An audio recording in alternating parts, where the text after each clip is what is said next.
I never knew how addictive this would be for me. And now, 5 years later, I'm still addicted and trying to quit. And I'm seeing the damages not only in my lungs, but overall in health and in energy. I started vaping in 2018. That's when I started because everyone else around me was like doing it.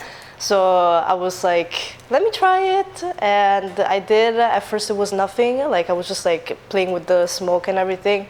But then I actually started like buying my own and hitting it day and night. And when college came around, I think like junior year of college, I was like, oh, this is still happening. Like, wow, I'm still doing this, you know? I started vaping when I was in high school, when I was around 17 years old. If I'm not smoking, I found myself really anxious. So as soon as I wake up, as soon as I want to drink water while I work, before going to shower, after getting out of the shower, like every time I have this on me, it's become like a habit, just taking it out of the pocket and hitting it. This is definitely something someone younger looks out for, all these crazy flavors. I feel like it's definitely targeted towards younger people. According to research, 4 in 10 young people who have vaped claim that they started using e-cigarettes because of the appealing flavors.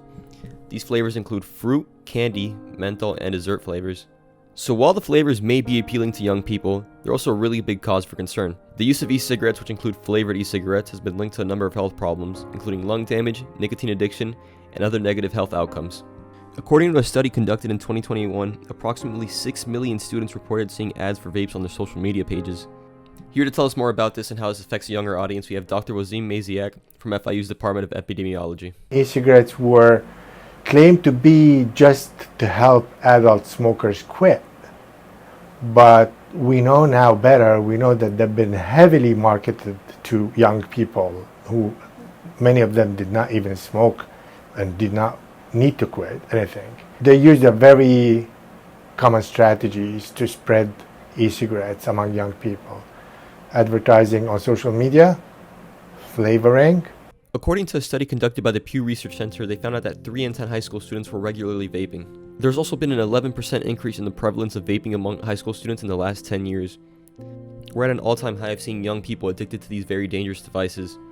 Former high school teacher Erica Echevarri is here to tell us more about this.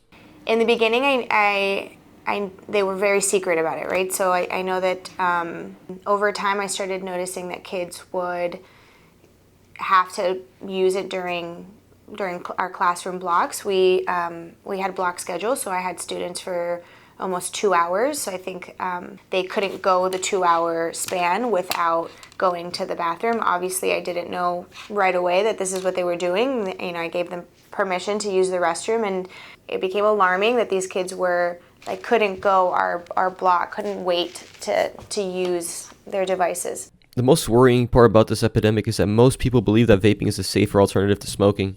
One of the main health risks that's been associated with vaping is lung damage. Vaping can cause damage to the small air sacs in your lungs, making it very hard to breathe, leading to chronic lung diseases like bronchitis. We got the chance to talk to Jamil Daniels, a former vapor who has had many of these negative health effects happen to him.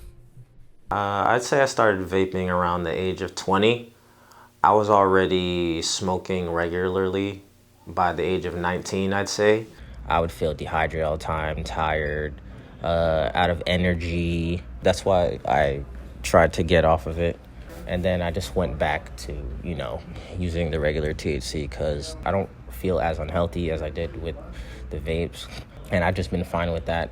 I did see definitely changes in the way that I breathe when I exercise, and also with the constant of going to the gym. So like I used to go like all the time. I was there every day, and I would have a lot of energy. I would be able to maybe like even on the treadmill talk with my friend, no problem. Now it's more like, okay, if I'm doing the treadmill, I can't talk because I'm gonna be like, okay, let's go, let's keep going. So yeah, now it's more like if I'm working out, please don't talk to me because I won't be able to talk to you. I used to go out a lot with my friends, like play soccer, do sports and stuff. I used to do a lot of workouts in general. Then I stopped because I started working and stuff, but then when I tried to do physical activity again, I found myself really short on breath. After I started smoking this, I started feeling something similar, like I couldn't breathe as well as before. All over the world, kids as young as middle schoolers are adopting this dangerous habit. Over the years, we have all seen what it can do to those we love and care about. However, the world has also recognized this, and organizations have devised programs and support for those who want to quit smoking e-cigarettes.